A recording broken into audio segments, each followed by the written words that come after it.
Di sebuah hutan yang rimbun, hiduplah seekor burung hantu bernama Hano. Ia dikenal sebagai burung hantu tukang penemu ID. Aduh, bagaimana ini? Aku harus menyeberangi sungai tetapi jembatannya rusak. Kura-kura berkata dengan khawatir. Kura-kura tampak sangat bingung. Tenang, kura-kura. Bagaimana jika kamu menggunakan beberapa batang kayu yang besar dan kuat sebagai rakit? Hano berkata menenangkan, memberikan solusi. Ide yang bagus, Hano. Terima kasih. Sahut kura-kura dengan senang dan berterima kasih. Kura-kura segera mengumpulkan batang kayu dan membuat rakit. Dengan hati-hati, ia menyeberangi sungai. Aku sangat lapar, tetapi aku tidak bisa mencapai sarang lebah itu. Beruang mengeluh dengan frustrasi. Beruang menggaruk-garuk kepalanya, tampak putus asa. Kalau kamu suka cerita seru dan lucu, klik tombol subscribe ya, biar kestek ke pelangan selanjutnya. Di tengah ladang yang luas, hiduplah seekor tikus bernama Titi. Dia dikenal sebagai tikus ladang tukang masak malam. Saat malam dingin tiba, Titi merasa lapar. Dia memutuskan untuk memasak bubur jagung yang lezat. Baunya sangat harum, pasti teman-temanku akan menyukainya, kata Titi dengan senang. Dengan gembira, Titi mengundang teman-temannya untuk makan bersama. Ada kura-kura, kelinci, dan burung hantu. Wah, baunya enak sekali, Titi, seru kura-kura dengan bersemangat. Iya, aku sudah lapar sekali, tambah kelinci dengan bersemangat.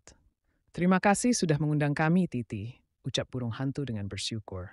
Sama-sama, ayo masuk dan nikmati bubur jagung hangat ini, jawab Titi dengan senang.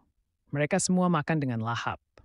Bubur jagung Titi sangat lezat hingga membuat hati mereka hangat. Pesan moral dari cerita ini adalah saling berbagi membuat hati hangat. Kalau kamu suka cerita seru dan lucu, klik tombol subscribe ya, biar kestek ke pelangan selanjutnya. Di sebuah hutan yang tenang, hiduplah Lelo, si belalang yang berbakat. Lelo tidak seperti belalang lainnya. Dia punya kemampuan khusus, memainkan irama hujan dengan sayapnya. Ketika hujan mulai turun, Lelo mulai memainkan musiknya. Tingkat kecepatan musiknya bervariasi berdasarkan tempo hujan. Suara sayap Lelo menciptakan melodi yang menenangkan. Hewan-hewan hutan mendengarkan dengan tenang. Setiap makhluk di hutan merasakan kedamaian. Musik Lelo menyatu dengan alam, menghadirkan ketenangan. Saat hujan reda, musik Lelo perlahan berhenti. Hutan kembali tenang. Lelo mengadarkan bahwa suara alam seperti irama hujan dapat menenangkan jiwa kita. Kalau kamu suka cerita seru dan lucu, klik tombol subscribe ya, biar kestek ke pelangan selanjutnya. Di sebuah pantai yang indah, hiduplah seekor kepiting bernama Koko, berkata dengan hangat dan ramah. Setiap pagi, Koko bangun lebih awal untuk membersihkan sampah di pantai. Ayo, kita bersihkan pantai ini, Koko berkata dengan antusias. Koko berkata dengan semangat. Teman-teman Koko, seperti Susi si siput dan Budi si bintang laut, melihatnya. Koko rajin sekali. Ayo kita bantu dia, Susi mengatakan dengan kagum kepada Budi. Ide bagus, Susi. Aku juga ingin membantu. Budi menjawab dengan bersemangat. Koko berkata dengan gembira. Terima kasih teman-teman. Bersama kita bisa membuat pantai ini bersih dan indah. Mereka bekerja sama dengan gembira, membersihkan setiap sudut pantai. Pantai menjadi bersih dan indah berkat kerja keras mereka. Keteladanan mengajak pada kebaikan. Kalau kamu suka cerita seru dan lucu, klik tombol subscribe ya, biar kestek ke pelangan selanjutnya. Di savana yang luas, hiduplah Sani, seekor singa kecil.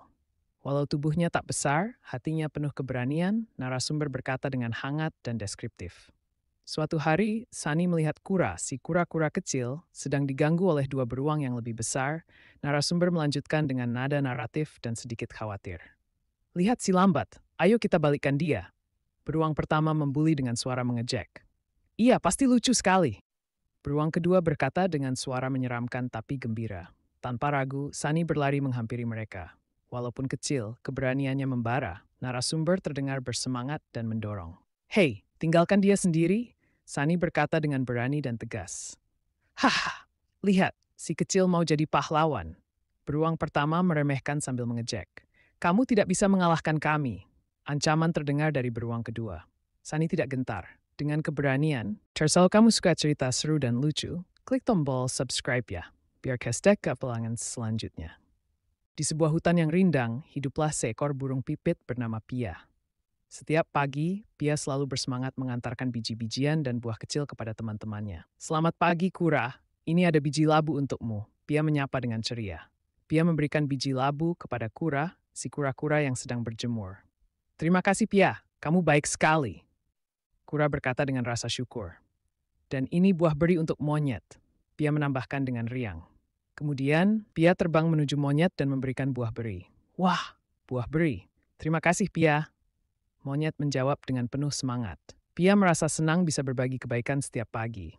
Kebaikan kecil di pagi hari bisa jadi awal yang indah. Jadilah seperti Pia, si burung pipit tukang antar sarapan. Kalau kamu suka cerita seru dan lucu, klik tombol subscribe ya, biar kestek ke pelangan selanjutnya. Di sebuah hutan yang gelap gulita, hiduplah seekor kelelawar kecil bernama Kiki. Kiki bukanlah kelelawar biasa. Ia adalah kelelawar tukang lampu malam. Setiap malam, Kiki membawa kunang-kunang di punggungnya. Ia terbang berkeliling hutan, menerangi jalan bagi hewan-hewan malam. Terima kasih Kiki, jalanku jadi lebih terang, kata seekor rusa yang lewat dengan rasa syukur. Suatu malam, ada seekor anak burung hantu yang tersesat dan ketakutan. Aku takut. Gelap sekali, kata anak burung hantu itu dengan ketakutan. Kiki datang mendekat dengan kunang-kunangnya. Jangan takut, aku akan menerangi jalanmu, Kiki berkata dengan meyakinkan. Kiki membawa anak burung hantu itu pulang ke sarangnya.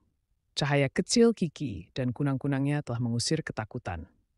Pesan moral, cahaya kecil bisa mengusir ketakutan. Kalau kamu suka cerita seru dan lucu, klik tombol subscribe ya, biar kestek ke pelangan selanjutnya. Di sebuah kolam yang tenang, hiduplah kuda Nil bernama Hilo. Teman-teman Hilo ingin menyeberangi kolam, tapi mereka tidak bisa berenang. Aku akan membantu kalian, Hilo berkata dengan semangat. Hilo menemukan daun yang sangat besar. Sebuah ide muncul di benaknya. Dengan susah payah, Hilo menyeret daun itu ke tepi kolam. Hilo membuat perahu dari daun itu. Teman-temannya sangat gembira. Hore, kelinci berseru riang. Satu persatu teman-teman Hilo menaiki perahu daun itu. Hilo mendorong perahu itu menyeberangi kolam. Akhirnya, mereka semua berhasil menyeberangi kolam dengan selamat. Pesan moral, kepedulian menciptakan solusi. Kalau kamu suka cerita seru dan lucu, klik tombol subscribe ya, biar kestek ke pelangan selanjutnya. Sigung tukang teater Sisi Sigung suka akting lucu.